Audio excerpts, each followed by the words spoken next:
stadium until these moments are savoured to the full.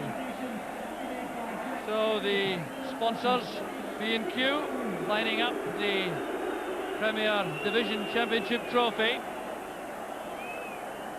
So Dougie Donnelly now is speaking to the Rangers manager, Walter Smith. Walter, I assume that's champagne you've been soaked in? That is champagne I've been soaked in. Thank goodness it is as well. We've no baths now, so it has to be champagne. 4 games as a Rangers manager and a championship. How are you going to follow that? I don't know whether I'll manage to follow it. It's been a tense week, this one, after a defeat at Motherwell last week, and I thought our boys were magnificent to come back from that. And we've had a lot of blows this season injury-wise, and to have won the championship this year I think is a tremendous feat.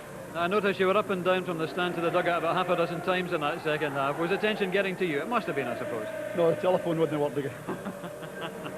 Now, you had to rearrange twice, didn't you, with the injuries? So it wasn't an easy game in that sense either, was it? Well, it was never going to be an easy one. There was always going to be a lot of tension. And when we lost a defender, we were short in that department anyway, because most of our injuries are in that department. But we managed to cope, and some of the lads like Nigel Spackman this year has played maybe 4 and 5 positions throughout that campaign, and he's been terrific. Now, you've maybe struggled a little bit to find the net regular in the last few weeks, but Mark Hateley just came good at the right time today, didn't he? Dougie, we only needed to score today, that was all. The last few weeks have taken care of themselves. It's a day for celebration rather than looking ahead, but looking ahead to the European Cup next season, you must be very excited at that prospect. It's one thing I like about TV commentators.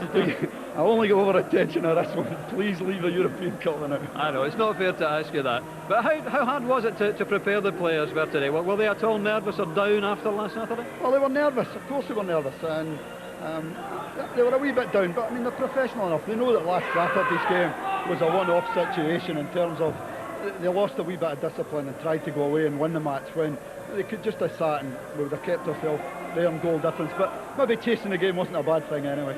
Congratulations, Walter. Enjoy tonight. I'll enjoy it, Dougie. Thank you. Well done. Thanks. So scenes of joy among these Rangers supporters. The news from Ibrox says that after winning by 2-0, thanks to Mark Hateley goals, Rangers are the 1991 league champions. Scottish League Championship season. When the league computer threw out the fixtures last summer, it came up with Rangers against Aberdeen here on the final day of the season. Few of us suspected that the sides would be locked together at the top of the table with the same number of points and exactly the same goal difference. After 8.5 months, it's all come down to just this one match, Rangers against Aberdeen. A huge crowd, of course. In all my years of coming to Ibrox, I don't think I've quite known such an air of tension, such an air of anticipation about one match. Aberdeen clearly have the advantage. Although the goal difference is identical, Aberdeen have scored 2 more goals, so a draw will be enough for them. 90 minutes of football to decide who will be league champions 1991. Let's join our match commentator, Jock Brown. Manager Walter Smith is able to show faith in exactly the same starting lineup as the one which lost at Motherwell last week, because Gary Stevens has recovered from a muscle injury to maintain his amazing ever-present record for the season.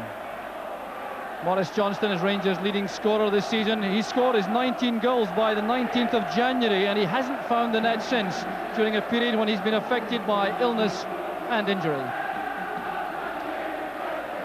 And that Aberdeen team reflects some tinkering with their tactical formation.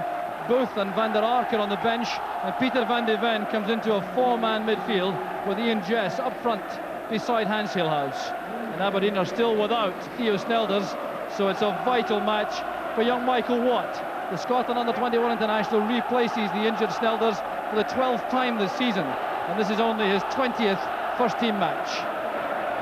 And the referee this afternoon is Mr. Brian McGinley from Balfron, who has been 18 years a Grade 1 official, 13 years on the FIFA list, and he's in charge of this match because the original selection, Kenny Hope, has had to retire early, suffering from an Achilles tendon injury.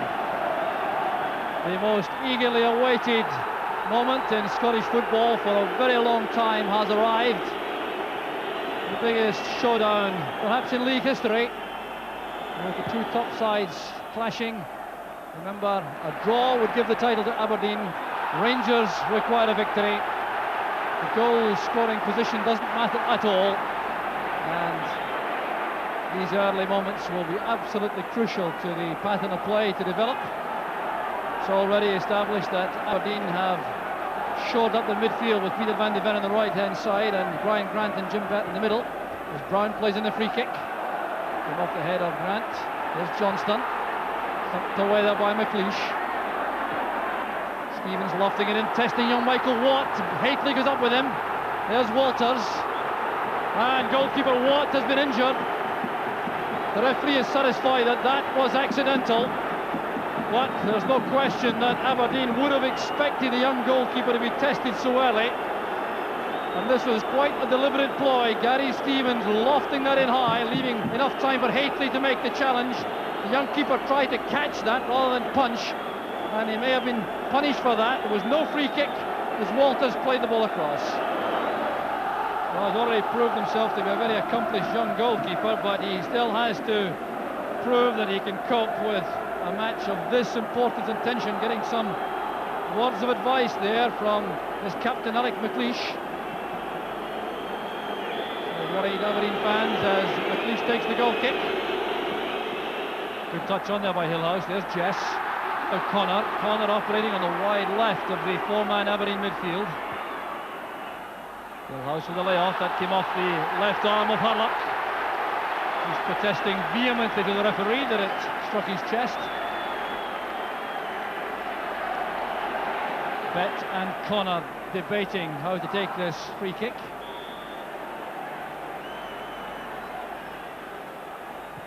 Bett playing it wide for Wright. Shade too high, the young fullback couldn't direct that back across the face of the goal. Stephen Wright playing his 17th consecutive match for Aberdeen, making his full debut only in December against Hearts.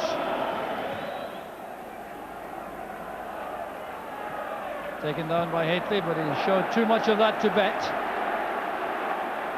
Well, for the moment it's a battle in the middle of the field. Well, there will be some time yet until things settle down and the ability of the players can come to the fore. Here's one of whom a great deal is expected, Jim Bett. Hillhouse helping it on. There's Nisbet, caught by Hillhouse, and referee McGinley is going to take action against the Dutchman. Well, Brian McGinley deciding he better take some action here, but Hans Hillhouse may well feel a little bit aggrieved because there have been some tough tackles before that one which have gone unpunished. And Rangers have a free kick which Stevens will take. Thrown away there by Van de Ven. He didn't realise he could have let that go for a goal kick.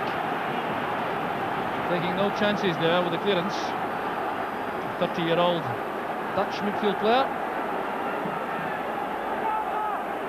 Walters with a corner. This will be an in-swinger for Watt to deal with. And a bit of bumping and barging inside the 6-yard box. Johnston, I think, adjudged to be the principal culprit. It's a free kick to Aberdeen. Well, Aberdeen intent, of course, in giving as much protection as possible to their young goalkeeper. Here's Connor. The stakes, of course, couldn't be higher. There's Robertson. Halted in his tracks there by Stevens. There's no question Robertson got to the ball first before he was caught by Stevens. Can't really think why Stevens should be complaining. Swift play this from the young Aberdeen fullback, bringing the ball inside Gary Stevens, and then the collision took place. So every Rangers player back to defend as Connor takes the free kick. In goes McLeish. Now Spackman on the break for Rangers. Switching play to the left for Cowan. He's brought down by Van de Ven, and he will also be booked. Well, it's Van de Ven's first foul of the match that I can recall. And in the light of the challenge by Stevens and Robertson a few seconds ago, this could be viewed as harsh treatment for Van de Ven. Johnston's header. Stevens to Spackman. McKimmie finds Connor. Ryan Grant lets that run for Van de Ven. This is McKimmie. Good play from Aberdeen. Now Wright. Just pushing the ball too far ahead, allowing Cowan to make that tackle. A very good defender, Tom Cowan. That's why he's been preferred on the side to Chris Vinicombe, I think. Vinicombe perhaps having the edge in the attacking sense, but there's Hillhouse to Jess. Philhouse again, well tackled by Cowan. It breaks for Van de Ven. The early cross finds Connor on the left. Back for Jim Bett. Trying the shot on the half volley. Couldn't quite get there as early as he would have liked to take it on the full volley and keep the shot down. But it was a fine move from Aberdeen. Built up on the right, and it came back there from the head of Robert Connor to Bett, whose half volley went well over. Bett again, there's Jess. Trying a quick turn, recovers quickly. There's Robertson. Appeared to be caught there by Johnston, yes. The heels were caught by Maurice Johnston. Well, the pitch has been very heavily watered for this afternoon's match, and it certainly has done the trick because conditions underfoot are excellent. All the players playing in their normal studs, and that's a rare treat at this stage in the season. Rangers with the advantage of the wind in the first half. Up goes Jess, here's Robertson. Well tackled by Nisbet. Now Spackman. Kimmy reacting quickly. There's a chance for Van de Ven going through, and it's Woods on the penalty spot to make the save. Well, that was a great chance for Aberdeen. Created out of next to nothing. It was a McKimmie challenge in midfield which set that up. And suddenly Peter Van de Ven found himself right in front of goal and tried to steer one wide of Chris Woods, who cut down the angle. Well, there was Van de Ven trying to flick that with the outside of the boot, but Woods made it impossible when he came out so far. So we're now 20 minutes into the match. Walter Smith has come down to the track. There's going to be a change made by Rangers as Aberdeen earn their first corner kick. Well, the fourth official, Hugh Williamson, coming out with Ian Durrant. The change will be made before the corner is taken. And having assessed the pattern of play, Walter Smith has decided that Tom Cowan should be withdrawn and Ian Durrant should replace him. Cowan injured, unable to continue. He was taken off the field a few minutes ago. Corner kick headed away. Clearance there by Walters. There's McKimmie. Playing the ball to the far side, trying to get it beyond John Brown. Here's Stephen Wright.